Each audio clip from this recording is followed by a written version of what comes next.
Bueno, vamos a partir. Hola a todos los que se unieron nuevamente. Aprovechamos de presentarnos. Yo soy Nicolás Latrach, de Humedal Chile, y aquí está Manuel. Buenas tardes. Buenas tardes a todos. Hoy día queremos tratar un tema.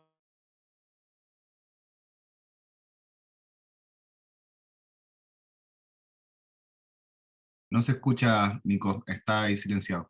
Estoy silenciado. Se cortó el audio por un momento. Ahora sí. Manuel, que me juega una mala pasada. Lo dejé en silencio. Ya, voy a retomar. Entonces, mi nombre es Nicolás Latrach, soy de la empresa Humedal Chile, al igual que Manuel aquí. Los dos estamos trabajando hace un tiempo en esta empresa. Y hoy día queremos hablar sobre un tema que está en boga, que es el impacto hídrico de las parcelaciones y algo más amplio, que es del habitar humano en la ruralidad. Y también entregando obviamente algunas soluciones de cómo poder abordar, ¿cómo se dice? Abordar este problema, para entregar algunos beneficios y minimizar el impacto que la humanidad genera al vivir en estos lugares.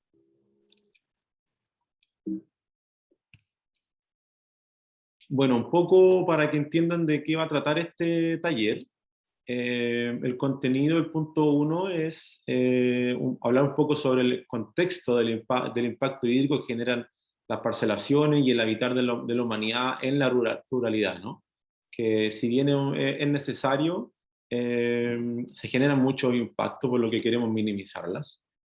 Otro punto es el desafío actual que tenemos como humanidad, que es un desafío a nivel planetario, que es el tema de la escasez hídrica, ¿no?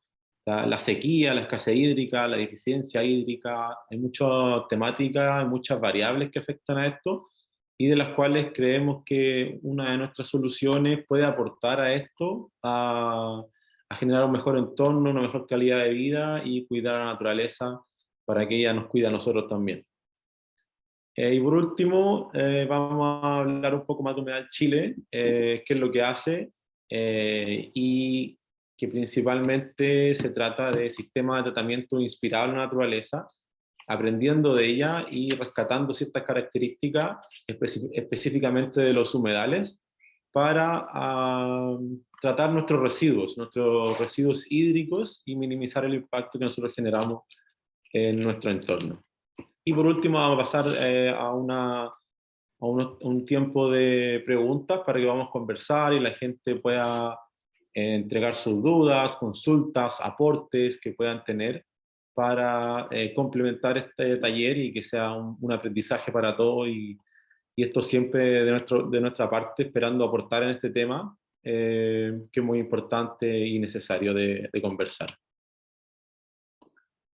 Bueno, partiendo con el primer punto, el impacto hídrico que se genera, como mencionaba, esto es mayormente por las poblaciones, por la habitabilidad del humano en la ruralidad más que nada, y obviamente también en las ciudades, pero hoy día queremos tomar un poco el foco de habitar en la ruralidad. Y esto hay muchos fenómenos, muchas variables que han ido aportando que esto vaya increciendo en el impacto que se genera, ¿no? Las parcelaciones, obviamente, que está muy en boga, y esto lo hemos visto en muchos casos ya muy tangible, ¿no? El lago Villarrica es un ejemplo que siempre ocupamos, que ya está en un proceso de eutrofización, que ya está declarado zona saturada, al igual que en el lago Yanquihue, ambos ya están con la norma secundaria de calidad del agua, lo que es algo muy bueno para poder hacer mayor tratamiento, hacer mayor avance en el cuidado de este ecosistema, ¿no? De las ambas cuencas. Estos son los problemas que esperamos poder detener, sobre todo en la eutrofización de los lagos, ya que en el lago Villarrica el tercer foco de contaminación que está causando su eutrofización es nada más y nada menos que las aguas servidas. Como quizás pueden ver ahí en la presentación, se constataron alrededor de 10.000 viviendas que no poseen o algún tipo de tratamiento o fosa séptica, que lamentablemente este último tratamiento, si bien es aceptado por la Seremi de Salud, no disminuye mucho su carga orgánica y obviamente, dependiendo de la napa subterránea, esteros, estos contaminantes, esta materia orgánica llega a estos cuerpos de agua, aportando mucha carga orgánica, muchos nutrientes y genera su eutrofización.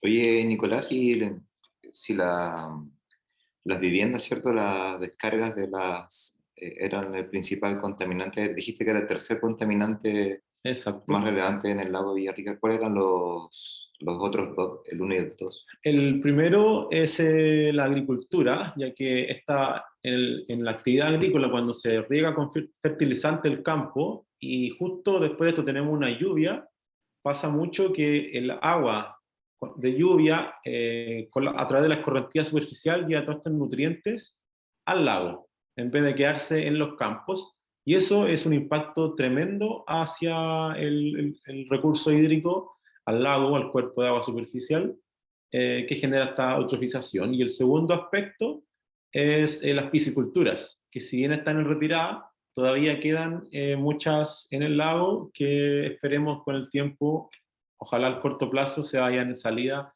de estos cuerpos de agua muy importantes para el entorno.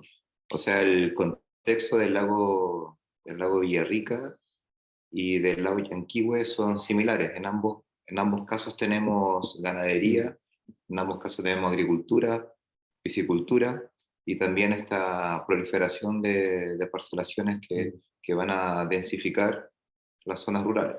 Exacto, y ahí donde nosotros como Edal Chile y también incluso otras empresas pueden aportar en constatar estas fosas sépticas o casas sin tratamiento y tratar de apalear un poco esta contaminación, que también un rol muy importante lo tienen las entidades públicas, ¿no? La municipalidad, el gobierno, de tratar de hacer algún cambio para que esta contaminación no llegue al lago y no causemos la eutrofización, que el impacto que puede generar, que es lo que más le duele a todos a nivel económico. Imagínense el turismo en Puerto Vara, en Pucón, cómo bajaría si es que este lago estuviera verde, estuviera muerto.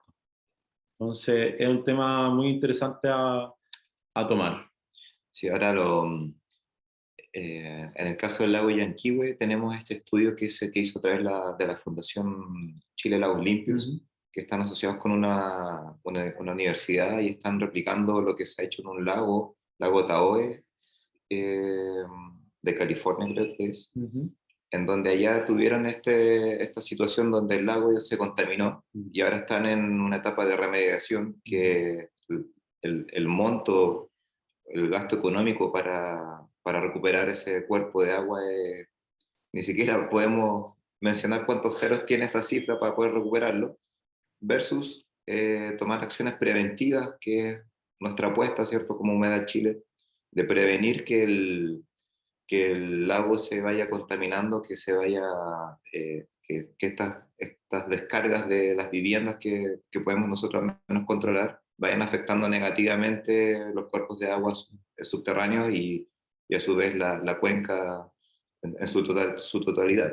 Entonces ese estudio nos pone como en cuál es la situación del lago Yanquihue, y hasta el momento tenemos un lago sano. Esa es como la principal conclusión. Aún está prístino, sí. Aún es un lago Yanquihue.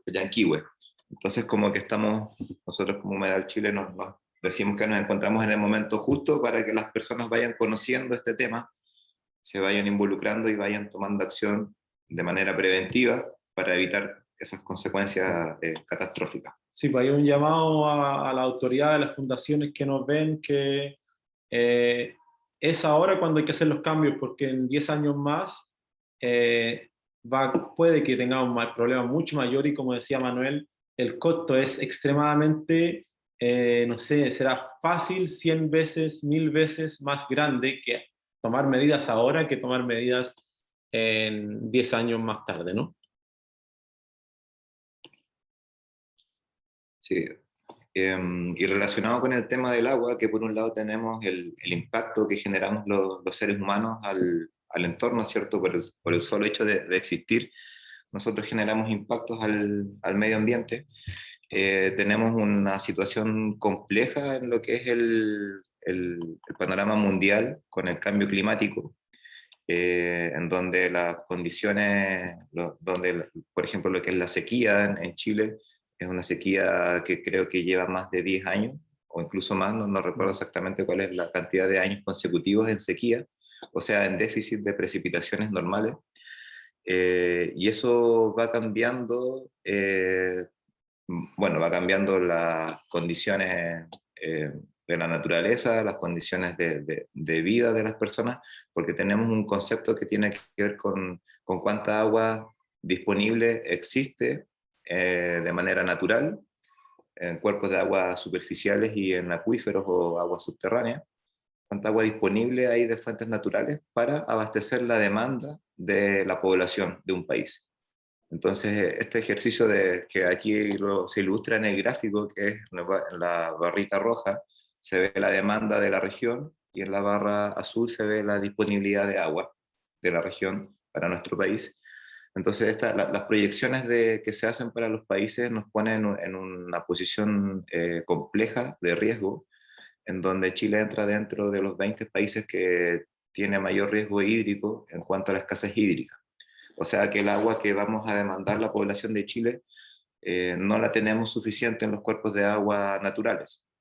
¿Cuáles son algunas de las consecuencias de esto? Problemas en la agricultura que ya se están viendo, lo que son las zonas como la quinta región, que prácticamente el desierto ya llegó a la quinta región, ya está en la región metropolitana, que era algo que se esperaba que pasara el año 2050, pero hoy en día las condiciones climáticas de la quinta y la región metropolitana, perdón, te hacen pensar que estás en el desierto, así, tal cual. Por lo tanto, tenemos efectos adversos a la agricultura, a la ganadería, hay zonas donde ya no se puede hacer ganadería. En calidad de vida. Y por supuesto, la calidad de vida se nos va a impactar. En la zona norte, quizás acá en la zona sur no lo vemos tan de cerca, pero una de las consecuencias concretas es el racionamiento de agua.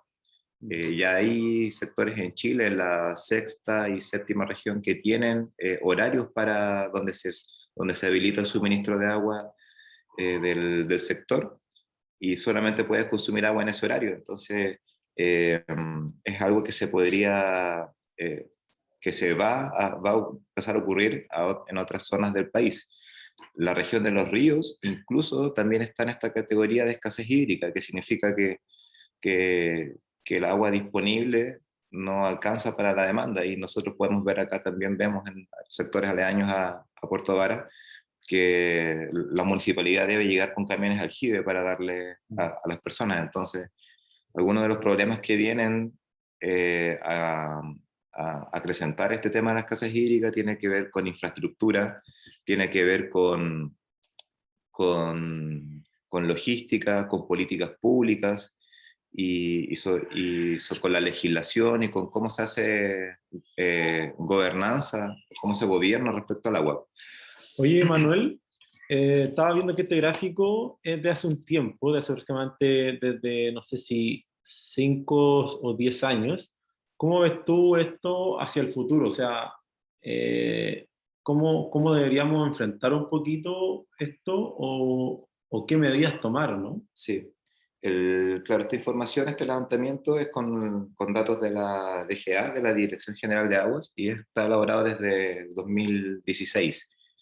Entonces, hoy en día la situación sería peor, y las proyecciones que hay para la situación de Chile también nos ponen en un lugar incómodo, digamos. Ocupamos el lugar número 18 de estos 20 países con mayor riesgo.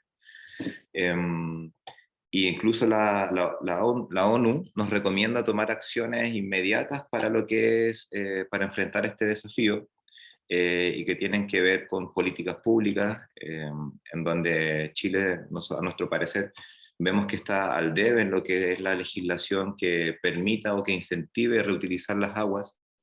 Existe una ley que está promulgada desde el año 2018 que tiene que ver con la reutilización de las aguas grises. Pero hasta hoy en día no podemos aprobar ningún proyecto sanitario, ningún proyecto que involucre reutilizar aguas grises o que involucre reutilizar aguas, porque no hay un marco regulatorio, no hay un reglamento que que le permita a la autoridad evaluarlo y aprobarlo, como establecer los criterios que le va a permitir a la entidad aprobar ese proyecto. Entonces, en ese sentido, en cuanto a lo que es la escasez hídrica, la invitación acá es a tomar conciencia de esta situación, de cómo nos relacionamos con el agua, de cómo la consumimos, de para qué la estamos utilizando, para qué no la estamos utilizando, ¿cierto? Y cómo podríamos mejorar nuestra relación con el agua. Existen algunas tecnologías que te permiten reutilizar el agua, ya sea separando las aguas grises, puedes descartar las aguas de la lavadora, hacerle alguna filtración y volver a utilizar la lavadora, y otras tecnologías como la nuestra, en donde no es necesario separar las aguas grises de las aguas negras, y el agua que se obtiene de nuestro proceso tiene la calidad suficiente para poder utilizarla en actividades que no impliquen el consumo humano. Por ejemplo, el riego de árboles frutales, el riego de jardines, que va a ser muy necesario mantener áreas verdes en la zona, ¿cierto?, las otras zonas del país. Otras actividades, por ejemplo, lo que es lavandería, lo que es lavado de autos, cosas de ese tipo, son sin duda que, como dice el dicho, ¿cierto?, gota a gota el agua se agota. Si nosotros podemos ir mejorando estas actividades que consumen agua, vamos a dejar de consumir tanta agua, vamos a tener mayor disponibilidad de agua en general para todo el territorio, y eso sin duda que nos va a dejar en una mejor posición y ya un poco a lo que podríamos hacer a nivel de Estado, a nivel de gobierno, ¿cierto?, en cuanto a la legislación y a las nuevas políticas de gestión del agua. Así que... yo quería hacer un comentario sobre el impacto de la humanidad, de cómo impactamos nosotros el ciclo del agua al ir a vivir a un lugar, ¿no? ¿Qué pasa qué hacemos nosotros que impacta, que genera esta escasez hídrica? ¿Cuál es el impacto que genera que yo haga un pozo de agua o tire mi agua servida a través de un dren, de una fosa, o a un lago, o a un estero?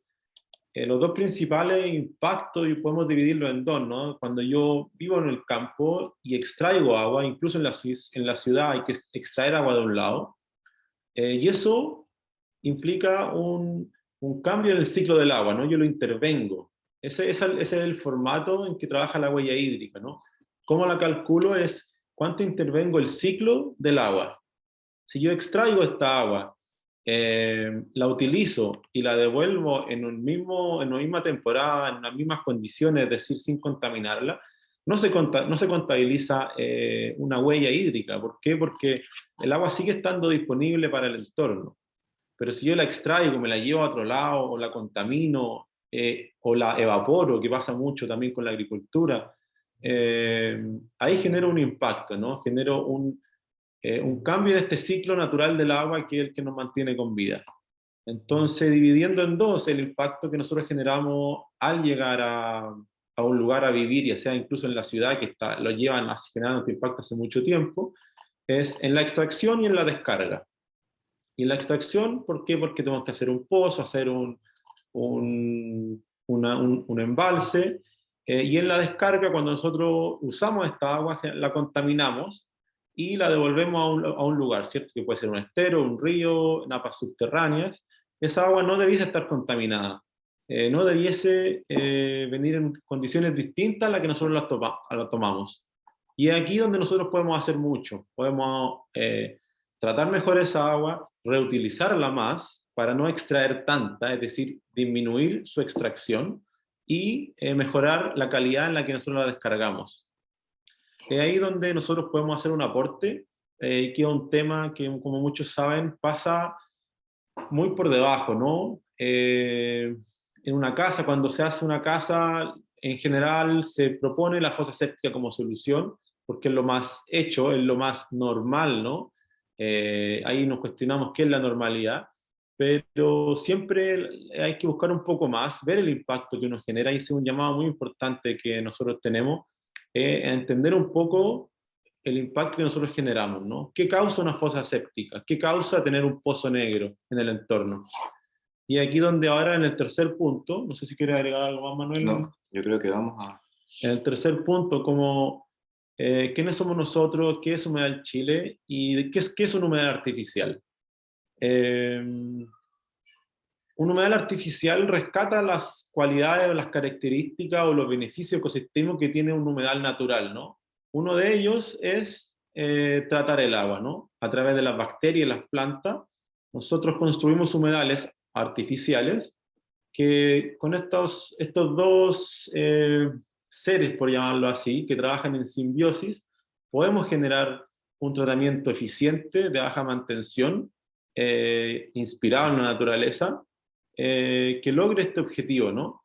Que logre el objetivo de devolver esta agua que nosotros extrajimos, devolverla en un formato muy similar, similar al que lo extrajimos, y devolverlo ya sea a un estero, a un río, a un lago o a las napas subterráneas. Y dentro de los objetivos de Humedal Chile tenemos dos principales. Uno, lo pueden intuir, que es tratar el agua del mundo, ¿no? Es tratar el agua del lago Yanquihue, del lago Villarrica, de Santiago, de Calama, de La Serena. Y el otro es un poco concientizar sobre el impacto que se genera al tener una fosa séptica, al tener un pozo negro. A modo general, una fosa séptica tiene una eficiencia de tratamiento del 25% en materia orgánica, esto es en DBO, para los que saben un poco más, y un sistema de humedal artificial puede llegar al 97-98%, es decir, supera con creces la eficiencia, siendo un sistema natural, siendo un sistema pasivo, el cual incluso embellece un poco el entorno, como pueden ver ahí en la imagen a su izquierda de la pantalla. Y esos son los objetivos principales, los cuales nosotros queremos abordar, ¿no?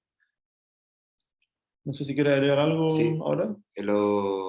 También dentro de todo el mundo del tratamiento de las aguas servidas, existen otras definiciones que hablan de lo mismo, que son soluciones similares, que también son basadas en la naturaleza y básicamente podríamos decir que son sinónimos. Por ejemplo, cuando hablamos de biofiltros o de fitodepuradores o de jardines depuradores, humedales depuradores, humedales construidos, todos se refieren a esta misma tecnología. Entonces de repente no nos podríamos como dispersar en la palabra, pero en realidad el tratamiento, lo que ocurre es lo que describe Nico, ¿cierto? Esta simbiosis entre las bacterias y las plantas, las raíces, cómo hacen este intercambio de los nutrientes. Eso es lo que hace el tratamiento, que es un tratamiento biológico, un tratamiento aeróbico, que es el que se encarga de depurar las aguas. A esto es lo que se dedica Humedal Chile. Cuando leo la pregunta ¿qué es? Estaba pensándola recién y yo creo que es una empresa que se dedica a tratar a las aguas, a ser consciente y a que se corra la palabra sobre este problema que existe actualmente. ¿Y cómo empezó Humedal Chile? Empezó un poco en esta búsqueda, ¿no? En habitar consciente, en entender el impacto que uno genera y tratar de disminuirlo.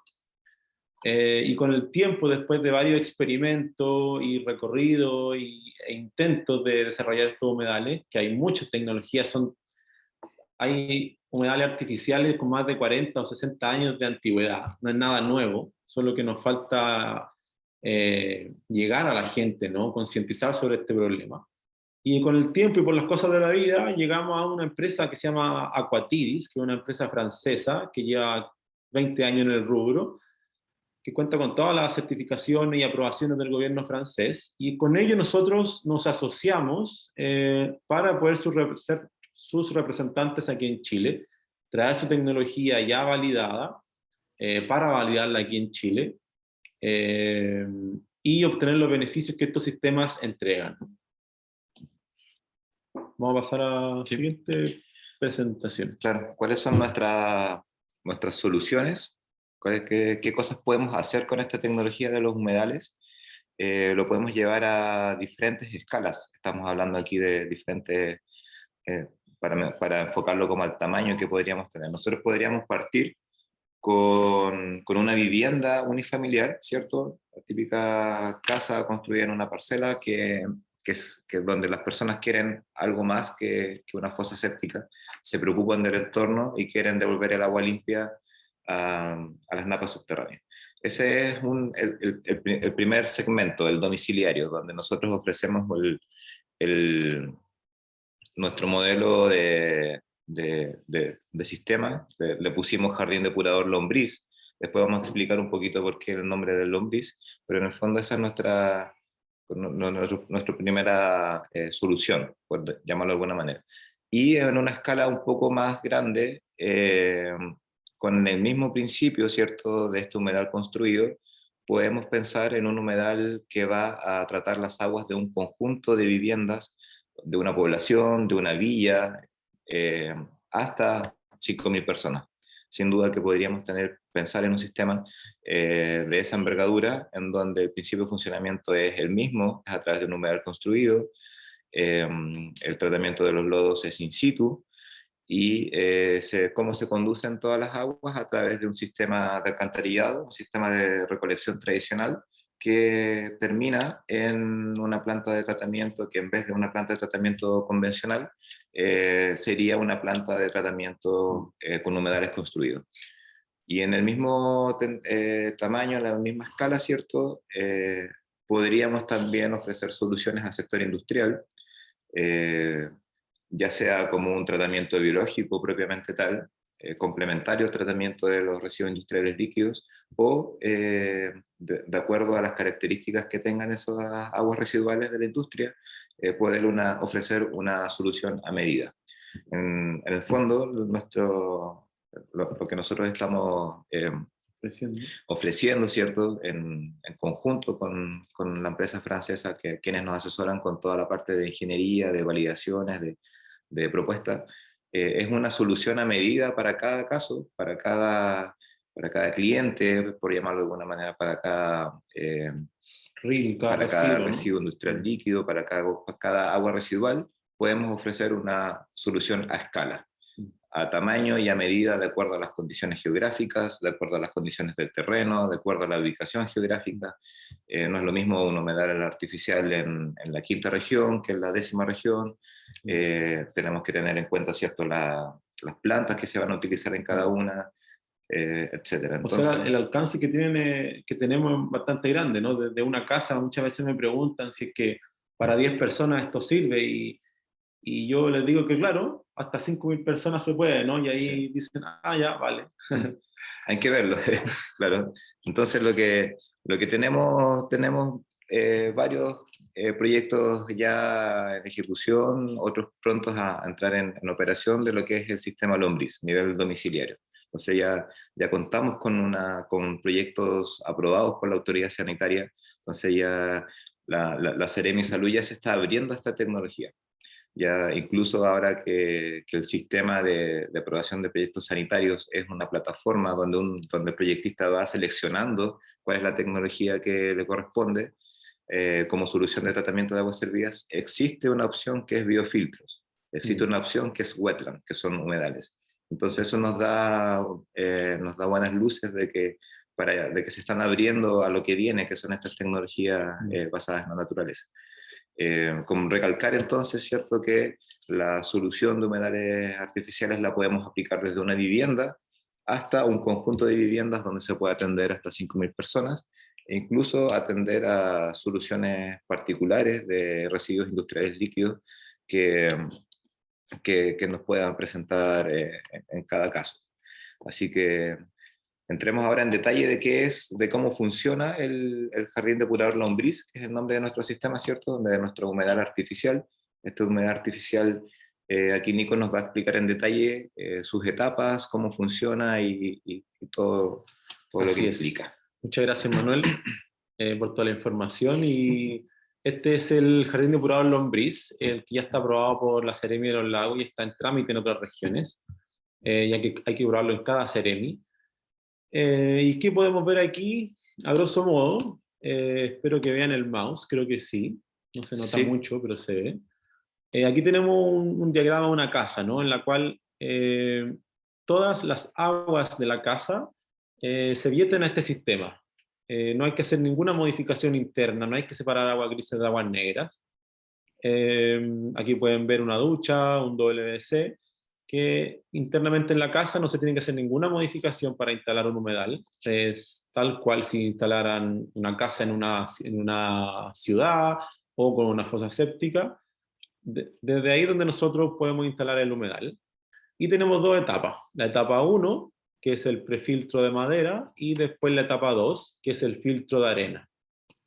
En este prefiltro de madera, nosotros contamos con un lecho que está hecho de chips de madera, que es algo orgánico, que actúa como un filtro, tal cual un colador retiene los sólidos y el agua pasa a través de esto.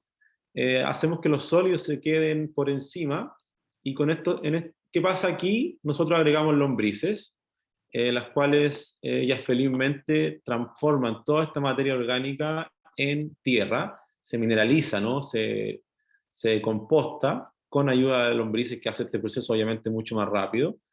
Y aquí donde nosotros cerramos el ciclo de los nutrientes, es decir, un desecho, hacemos que se vuelva por su proceso natural en tierra, y ahí donde no minimizamos el impacto, donde minimizamos el impacto y no es necesario llevarse este residuo a otro lugar, ¿no? La fosa séptica, esto se va acumulando y hay que extraerlo mediante un camión. Aquí no es necesario, ¿por qué? Porque la naturaleza es muy sabia y vuelve esto tierra, y no es necesario extraerlo ni llevarlo a otro lugar para su tratamiento. Entonces los sólidos quedan encima de los chips y a través de esta tubería que pueden ver, donde sale el agua pretratada, pasa a la siguiente etapa, que es el filtro de arena. Es importante mencionar que ambas etapas están completamente estancas, impermeables, es decir, el agua que entra en una etapa solo sale por la tubería de salida, no intercambia agua ni contaminantes con el entorno, que es lo que queremos para que en ambas etapas se trate esta agua y estos sólidos para no impactarlo. Y una vez que entramos a la segunda etapa, principalmente, ¿qué tenemos? Tenemos un lecho de arena, una cama de arena, y plantas encima, que es la parte más bonita, ¿no? Es lo que más atrae. Mucha gente se asombra que en estos lugares se trata del agua servida de tu casa con plantas, y así es. La naturaleza es sabia y lo sabe hacer mucho mejor que nosotros. Entonces, en este filtro de arena, ¿qué es lo que pasa? Las raíces de las plantas actúan en simbiosis con las bacterias que ya vienen en el agua, que estas bacterias colonizan toda la arena, este lecho de arena, y las raíces de las plantas le entregan oxígeno a las bacterias para que las bacterias aerobias, es decir, en presencia de oxígeno, absorban toda esta materia orgánica, y con esto nosotros, mientras el agua va bajando de la parte superior a la parte inferior del filtro de arena, se absorbe toda esta materia orgánica y podemos obtener esta eficiencia que yo les mencionaba del 97% versus aproximadamente de una fosa séptica del 25%. Y posteriormente, una vez el agua ya pasa por este lecho de arena con las plantas y con las bacterias, ya podemos infiltrar el agua en el entorno, en la napa subterránea, en un estero, o utilizarla para riego de áreas ornamentales, de árboles frutales, de algún otro uso que no sea de consumo humano. Es decir, no queremos regar hortalizas, no queremos tomarla, pero sí podemos lavar un auto, sí podemos regar un bosque, tener una laguna, como mencionaba María por ahí. Y así un poco a modo general cómo funciona este sistema lombriz.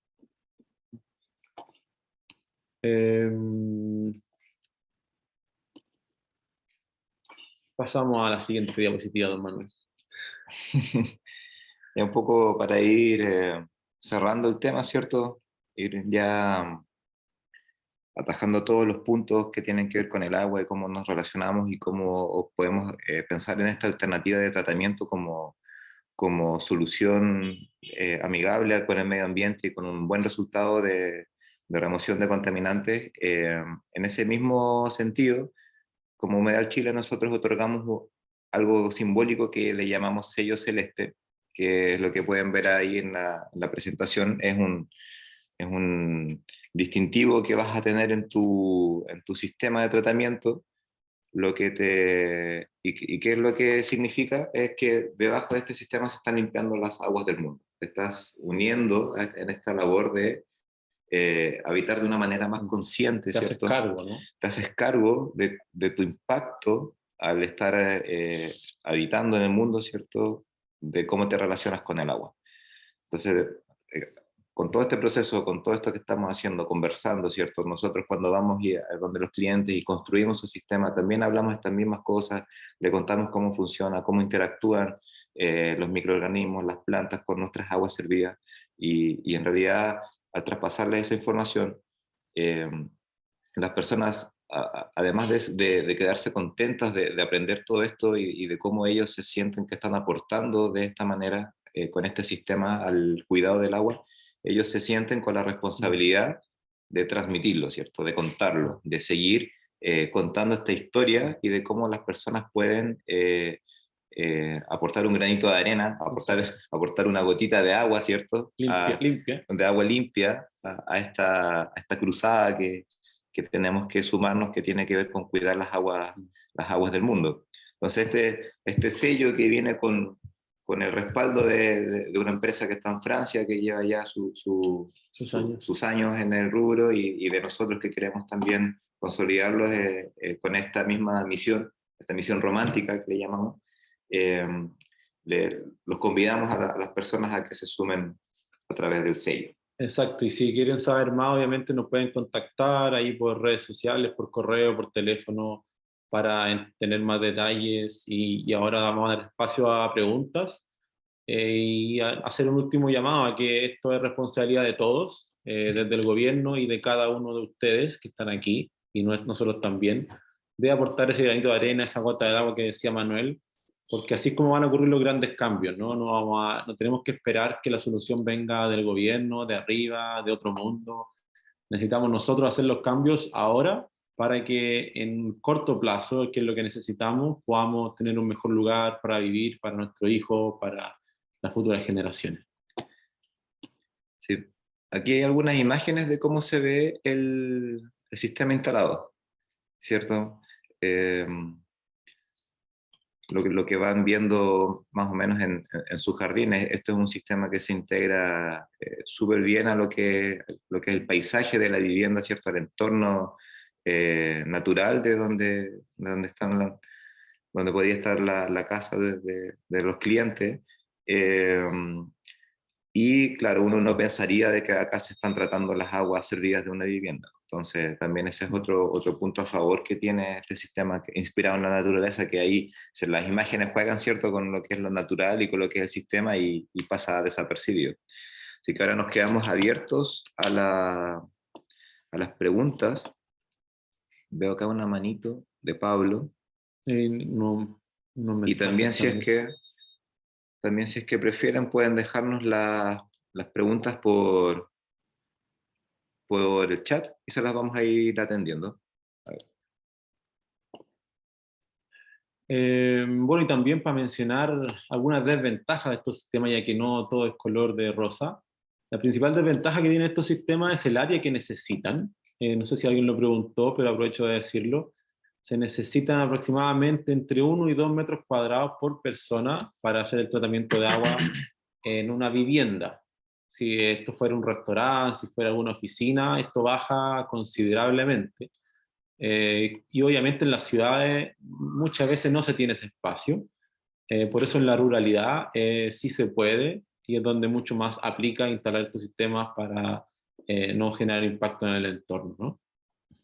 No sé si ya tenemos alguna... Sí, tenía la mano de Pablo, creo que quiere hacer una pregunta.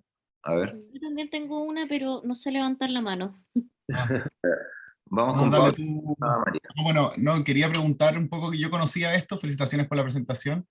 No me queda muy claro el tema de los olores, así como algo súper puntual, pero en el fondo si es que llega todo para acá, de la casa, obviamente las aguas grises, pero las aguas negras, eso, ¿qué pasa ahí con eso como tan doméstico?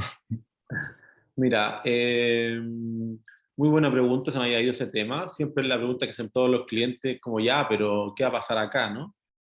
Aquí la ciencia, la base de estos sistemas es que existe oxígeno al haber oxígeno, todas las reacciones químicas cambian dentro del tratamiento. En una fosa séptica no hay oxígeno, es un tratamiento anaerobio, y eso hace que las bacterias que funcionan ahí son otras, que generan unos compuestos azufrados, que son los que huelen muy mal.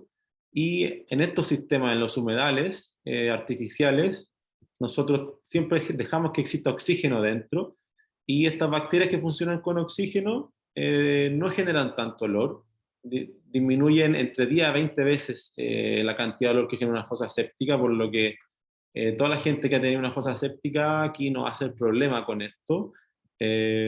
Así que, y en la experiencia, obviamente, yo he estado en sistemas de hasta 2000 personas y casas que están a 50 metros y no tienen ningún problema. Entonces, pueden creerme de que es un poco increíble realmente lo bajo en olores que estos sistemas generan. Ana María. Sí, te vamos a... Hola Nicolás, bueno, de Casa Pumahue nosotros ya estamos viendo la cotización con ustedes. Un tema que me quedó dando vueltas es que en el filtro de madera Sí. se supone, ¿no es cierto?, que se empieza a compostar toda la materia orgánica y se convierte en tierra. ¿Llega un Sí. momento en el cual hay que sacar esa tierra? Buena pregunta. ¿Recuerdas que este lecho que existe, que son de chips de madera, ¿cierto? Sí. Este chip de madera con el tiempo igual van bajando, porque es materia orgánica. Entonces, en 10 años, esto baja 10 centímetros, los chips de madera. Y la cantidad de materia orgánica que nosotros damos no es tanta, y además, al compostarla, al mineralizarla, volverse tierra, su volumen se reduce aproximadamente en 10 veces. Entonces, todo el volumen que se genera se disminuye tanto que tú en 10 años lo que ves no es que el volumen total de este prefiltro suba, sino que baja, porque la madera baja más que lo que se genera de tierra. Entonces, la única mantención que hay que hacerle a este sistema es cada 10 años agregar un poco de chips de madera con este proceso de secado que tienen que tener para que el sistema vuelva a estar viable de ser utilizado por 10 años más sin ninguna mantención. Ya, y la otra pregunta que tengo es respecto a, bueno, dentro de las observaciones que tú nos enviaste, una de las cosas que decía era que en el fondo el sistema antes de ser instalado, o sea, usado, tiene que tener como un proceso como de incubación, por decirlo así, por los Claro. gusanos. ¿Cuánto es ese tiempo y cómo se resuelve, ponte tú, en una casa que está siendo habitada? Mira, hay dos procesos como de inicio y de estabilización. La inoculación inicial de las lombrices es igual como tienes una lombricompostera, se compra un núcleo de lombrices y se echa en el prefiltro, y ahí las lombrices inmediatamente van a empezar a alimentarse, a reproducirse y a estabilizar su población de acuerdo a la cantidad de alimento que tengan. Por lo que eso comienza a funcionar instantáneamente.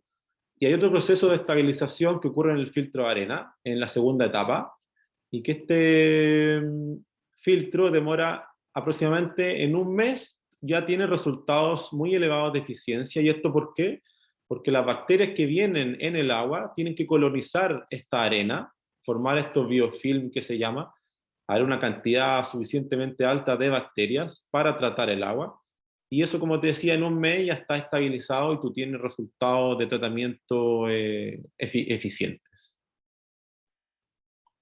Y el agua con cloro, ponte tú, porque estas bacterias se supone que vienen del agua.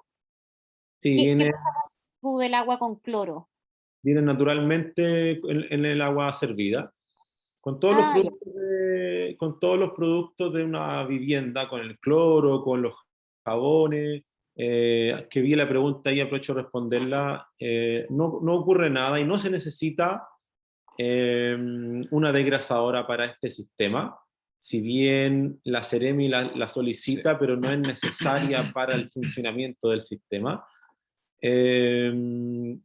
Estos productos en un uso normal, que es decir, yo echo cloro en el water para tirar la cadena, ¿qué pasa? Al tirar la cadena el cloro y su poder como dañino hacia las plantas, las bacterias, las lombrices, ya se elimina porque se diluye mucho en el agua, ¿no? El jabón lo mismo, detergente es lo mismo, entonces... Cualquier producto químico de limpieza en las cantidades que usamos domésticamente no genera un impacto a estos ecosistemas. Claro, es distinto si yo voy y echo 1 kilo de soda cáustica en la tubería, obviamente ahí voy a generar un impacto. Probablemente, no sé, se puedan dañar las lombrices. Ahora, en estos días es tan fácil comprar un núcleo de lombrices que se puede solucionar rápidamente, ¿no? Y las plantas, también al estar por encima, que es una de las ventajas de este sistema, es que todo está a la vista, ¿no? En las plantas, uno si las ve que se mueren, algo está sucediendo, ¿no? Si esto ocurre algún problema, las tuberías están muy cerca de ser intervenidas en caso de ser necesario, por lo que es muy fácil de restablecer este sistema. No sé si resolvimos tu duda, Ana María. Sí, súper. Muchas gracias. Sí. Veo algunas preguntas en el chat, así que Iñaki pregunta, Iñaki Bilbao, hola Iñaki, dice Nicolás, aproximadamente ¿cuánto demora el servicio de salud en aprobar un sistema domiciliario? A ver, entiendo que ellos tienen 30 días para responder a tus consultas, a tus proyectos, y este es un proceso igual al de una fosa séptica, igual al de cualquier otra vivienda. El proceso es exactamente el mismo. Obviamente hay que explicar cómo funciona el sistema con toda la información que nosotros ya tenemos dentro del servicio y de la construcción de estos sistemas. Viene la información necesaria para que cada cliente lo presente ante la autoridad o nosotros los apoyamos con ese servicio para poder solucionar problemas y tanto trabajo que tiene construir una casa. Nuestro objetivo es ayudarlo y solucionarle un trámite menos que hay que hacer. Sí. Ahí algunos de los plazos que ya hemos ido más o menos conociendo. En la región de los lagos llevamos 3 proyectos ingresados, ya se cumplió 1 mes esta semana y todavía no tenemos respuesta todavía de algún pronunciamiento sobre esos proyectos. En términos prácticos, están alrededor de 2 a 3 meses Sí. en responderte la Seremi, esperando que no respondan con observaciones. Claro, las observaciones tienen desde 30 días, entonces esa es la situación en los lagos. Y en los ríos, tenemos un proyecto ingresado en la región de los ríos, donde exactamente a los 30 días se presentaron observaciones al proyecto sanitario. Claro. Así que en realidad esos plazos de la Seremi Muy van variable. a depender de la demanda de trabajo que tiene cada oficina, principalmente. Pero como dice Nico, podemos considerar desde 2 a 3 meses como un plazo razonable para tener una resolución del proyecto. Otra pregunta de Lucas Castillo, que algo comentó Nico, es si es que necesita algún filtro de grasas. Ahí tenemos 2 caminos, porque si es que tenemos un proyecto sanitario que se presenta a la autoridad para que sea aprobado y posteriormente obtener todos los permisos, en ese caso la Seremi te exige un sistema desgrasador.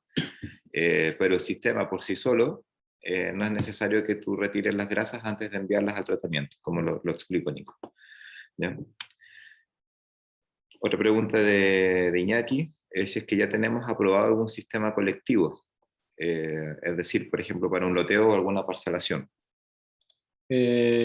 No tenemos aprobado ningún sistema como colectivo, pero tenemos seguridad de que lo vamos a poder hacer. Cosa de tiempo solamente, ya que Europa siempre va un poco más adelantado que nosotros y allá lo hacen y se aprueba por el gobierno y está más que analizado el resultado del tratamiento. Así que estoy seguro de que aquí en algún tiempo vamos a tener varios proyectos de eso. De hecho, estamos en proceso de diseñar y cotizar varios interesados que hay, como gente que busca hacer un poco más, más de lo que te pide la norma, aportando este granito de arena por minimizar el impacto. Sí.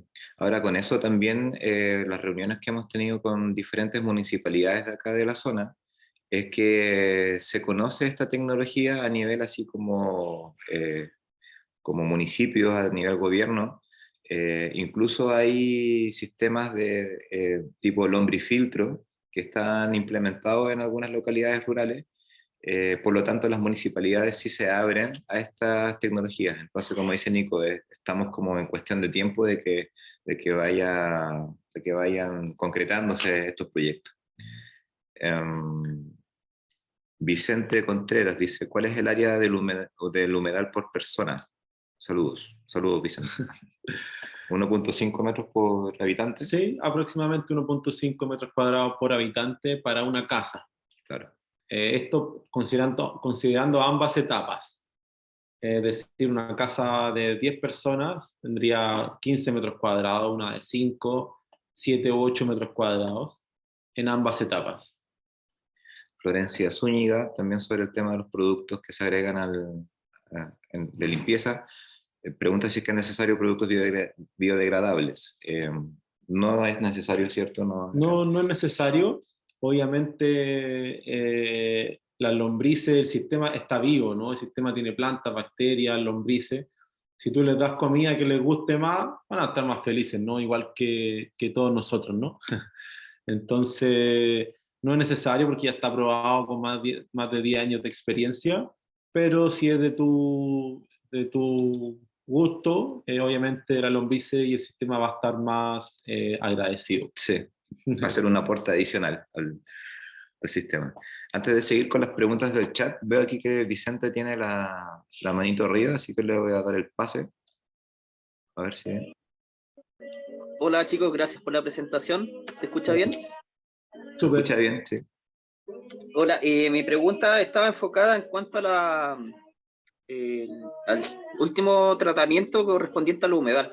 Que quería saber, la primera pregunta es si es que la calidad del agua sirve para, por ejemplo, reinyectar al WC, o si existe, hay que hacer algún tratamiento de desinfección antes, dependiendo de las tecnologías, como tratamiento, digamos, de desinfección, ya sea por ozono, UV o cloración. Mira, si nos basamos en la legislación actual, no existe legislación, por lo tanto no te podría decir si puedes hacerlo.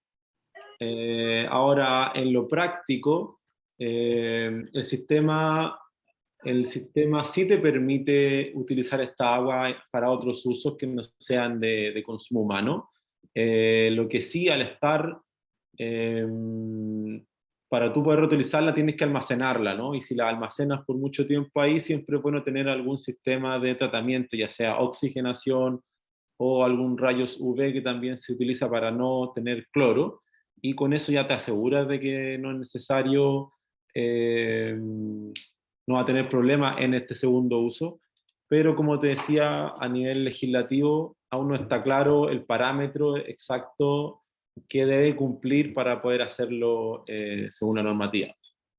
Lo que sí cumple es la norma chilena de la 1333, la 1333, que es de calidad de agua para riego. Esa la cumple y con ese fin sí se podría utilizar. Por ahí un poco es como lo que comentábamos en la presentación, de que la legislación chilena está al debe en marcos regulatorios para impulsar este tipo de tecnologías que sin duda van a ayudar a disminuir la carga de consumo de agua de las personas. No sé si tiene otra pregunta, Vicente. Complementando, claro, ahora como que va a salir a la luz, hablaron de la normativa, que está esta ley de aguas grises que he estado bien atento a este proyecto de ley, que habla un poco más o menos como de ciertos parámetros que se deberían cumplir en cuanto a la calidad pero enfocado obviamente en aguas grises. Sí. Y ahí habla como un poquito acerca de algunos parámetros en cuanto a lo que es reutilización, digamos, en caso ornamental o lo que hablábamos recién de reinyección al WC. Pero ahí como que es un poco, como decían ustedes, está un poco al debe la ley porque incluye solamente lo que son aguas grises. Y acá igual estamos viendo un sistema como total de aguas residuales, incluyendo aguas negras y agua grises en el fondo. Exacto, ahí yo analicé un poco ese borrador que asumo que es el que tú mencionas, el borrador del reglamento de esta norma de reutilización de agua gris o de esta ley. Y esta me causaba un poco de alegría, podría decir, porque estos sistemas, si bien tratan aguas negras, cumplían con muchas características o requisitos para reusar el agua grises. Entonces, si bien salen con un poco de patógenos, la eficiencia de estos sistemas en patógenos es del 90%, tratamos aguas negras y cumplimos parámetros de reutilización de agua, ya que los sistemas son muy eficientes. Perfecto. Muchas gracias por esa duda. De nada, gracias a ti. Sigamos con las del chat, quedan algunas. Nicolo Rojas dice, ¿cómo se regula la cantidad de población de lombrices? ¿Esta etapa es subsuperficial? Sí, gracias, Nicole. ¿Cómo se regula? Al final se regula naturalmente. Se autorregulan. Se autorregulan. Son más sabias que nosotros, los humanos. Según la alimentación, al final, si tienen mucha comida, va a crecer su población. Si la comida baja, su población se disminuye. Y es así como ocurre. Y esta etapa sí es subsuperficial, podríamos llamarla. Es dentro de un estanque impermeable que hace que las lombrices no puedan escaparse y el agua tampoco, que aún no está tratada en esta etapa 1, no pase hacia el entorno y contamine. Así que sí, las lombrices ahí bajo tierra están felices alimentándose de la materia orgánica.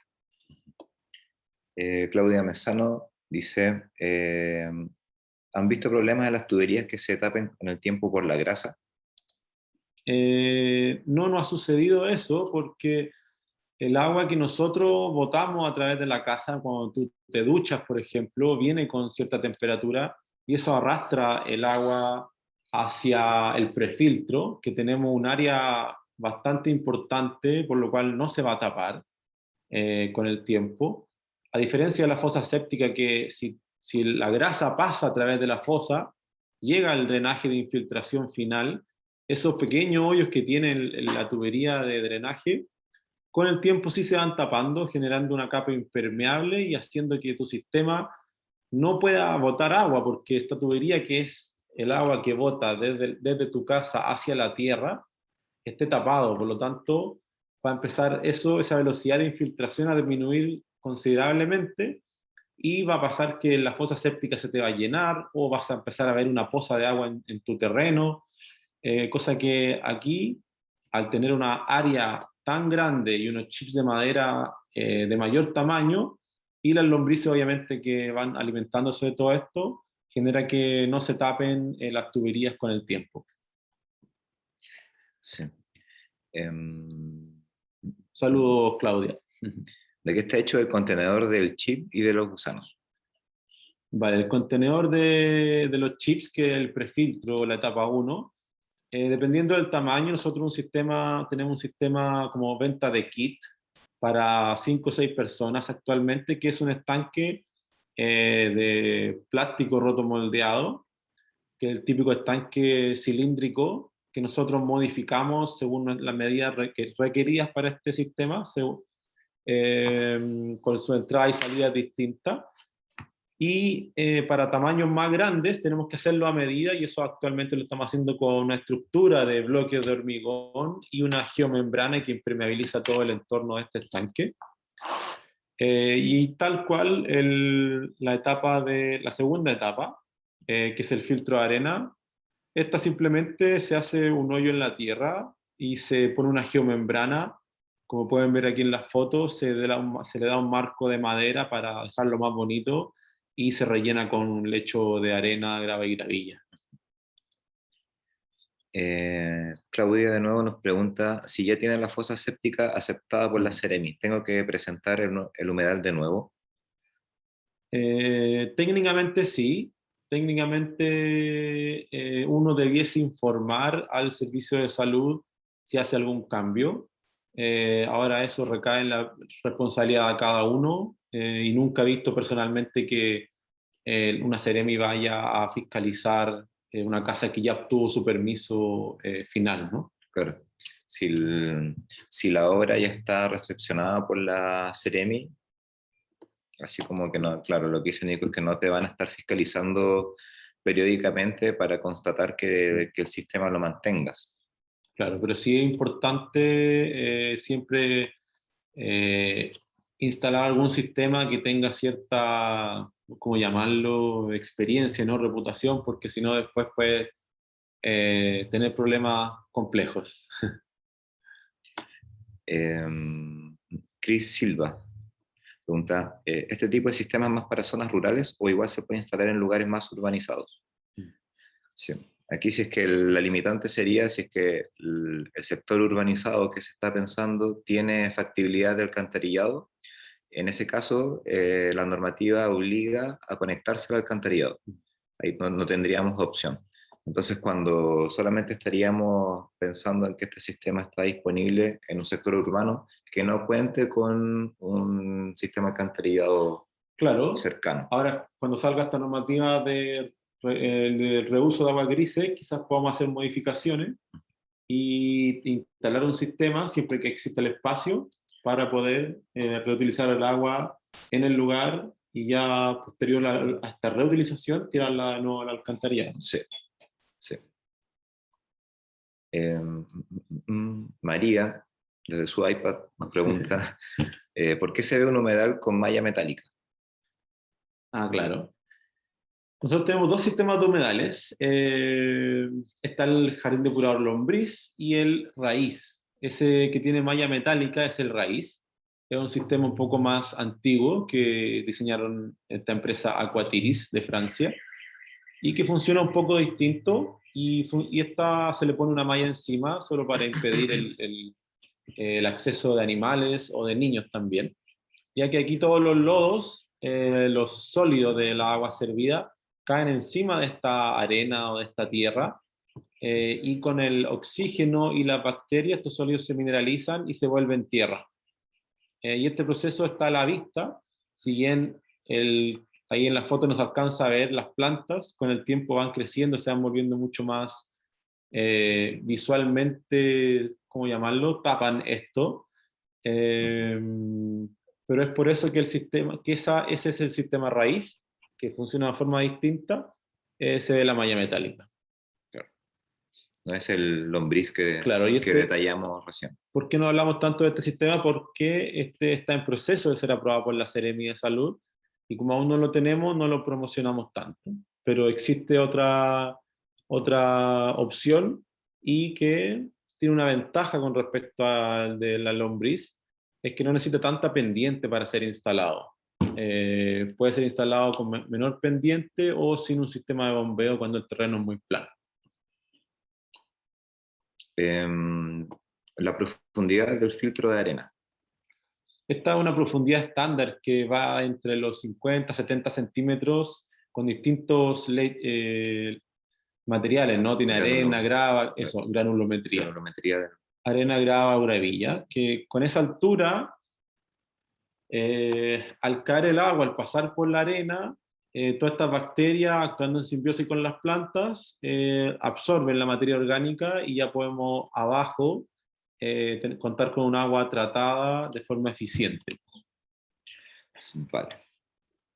Nos van quedando dos preguntas, creo que ya no se han sumado más, así que yo creo que con esto estaríamos ya cerrando. De verdad que han sido hartas preguntas, se nota que están súper interesados y que se manejan ya con el tema, así que eso me alegra. ¿Qué tipos de estanques se utilizan? Bueno, Nico decía que para el prefiltro tenemos la opción de este formato tipo kit, pero la vivienda debe ser de 5 o 6 personas.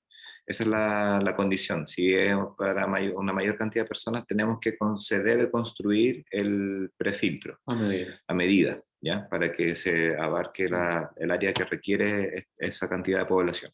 Para más, lo construimos a medida. Sí, entonces si es de 5 o 6 personas, tenemos estos estanques horizontales de plástico roto moldeado que son similares a las fosas sépticas, pero modificados de acuerdo al funcionamiento de nuestro sistema. Esto queda completamente enterrado, solamente va a quedar a la vista la tapa de acceso que permite verificar que está todo en buenas condiciones. Y la última pregunta, ¿cómo se limpia el prefiltro? ¿Cada cuánto tiempo? Bueno, aquí tenemos que mantener frecuentemente, como en cualquier sistema de tratamiento, una inspección periódica a cada una de las etapas, cada una de las cámaras. Nosotros debiéramos estar constantemente verificando que no están obstruidas, que están O sea, limpias. si tienes fosas sépticas, si tienes cualquier otro Sí, sistema, aplica para todos los sistemas esa revisión. deberías- Sí. Eso le permite tenerlo en buenas condiciones siempre y no tener problemas de obstrucciones o de acumulación de olores. Entonces, las mismas actividades se hacen en nuestro sistema. En el caso del prefiltro, si hubiera algún montículo de sólidos o algo así, en caso de usar papel higiénico, que no es ningún problema para el sistema, se puede utilizar el papel higiénico. En caso de que se acumule en algún sector, bastaría con romper este montículo, esparcirlo y va a seguir funcionando sin ningún inconveniente. Y en el caso del filtro de arena o del humedal construido, las mantenciones son las que detallamos en nuestro manual de usuario, ¿cierto?, que entregamos con el sistema y junto con la capacitación. Aquí la mantención es básicamente jardinería. Tiene que preocuparse de las podas, retirar las malezas y podar las plantas una vez al año, ¿cierto? Y con eso va a mantener su jardín y le va a ir dando vida, va a verse más bonito en cada temporada. Claro, y el prefiltro en sí, como mencionaba, no es necesario limpiarlo, no es necesario sacar esta tierra, porque es tan poco el volumen que se genera, tanto lo que disminuye su volumen al ser tratado por las lombrices, que no se genera, no vale la pena sacarlo.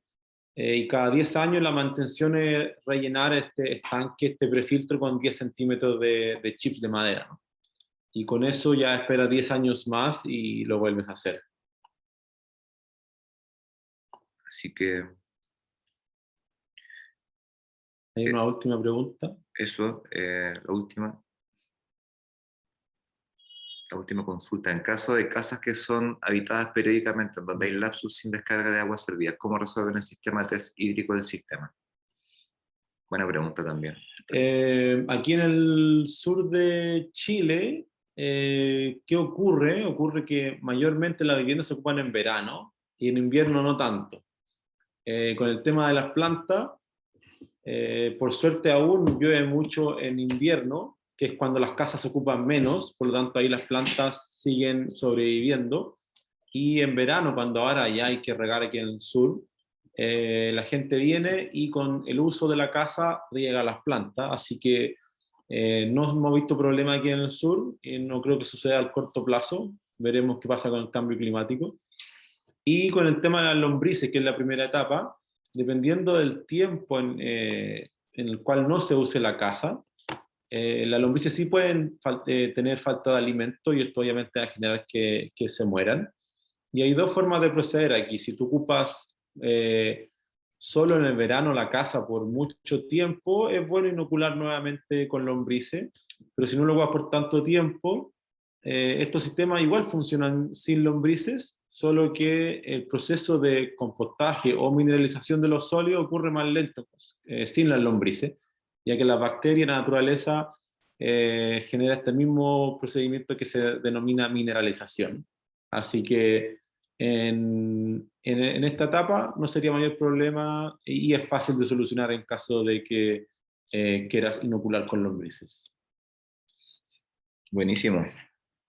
Nos pasamos un poquito. poquito del tiempo. La idea era que pudiéramos resolver todas las dudas, que pudiéramos contarles, contextualizar toda esta problemática de en torno al agua, de compartir nuestra visión y de sumar a más personas que quieran habitar de una manera consciente en cuanto a su relación con el agua. Así que muy contento yo por mi parte. Feliz de haber generado esta instancia y a ver si nos vemos en una próxima. Eso, muchas gracias a todos por estar, por sus preguntas. Agradeceríamos que compartan un poco esta información sobre todo el problema de la contaminación del agua, del lago Villarrica, del lago Yanquihue, de nuestro entorno, de respetarlo, ya que si no lo hacemos no nos va a respetar de vuelta y no queremos enfrentarnos a la madre tierra. Así que nada, un abrazo, muchas gracias por estar aquí y que les vaya muy bien. Adiós. Chao. Muchas gracias por la presentación. A ustedes. Gracias, chao. Chao, chao. Felicitaciones, muchas Gracias. gracias. Chao, gracias. Chao. Muy Chao, buena iniciativa. gracias. Felicitaciones. Gracias. Hoy día factor de cambio. Hoy día vean un factor de cambio se nos olvidó decirlo, a las 10:30. 30. Canal 13 Cable, 10:30. Vamos a estar con una notita ahí en... Canal 13 Cable, mostrando nuestras plantitas, con más preguntas, Felipe Brown. Así que ahí Adiós. que nos vean. Muchas gracias, un abrazo a todos.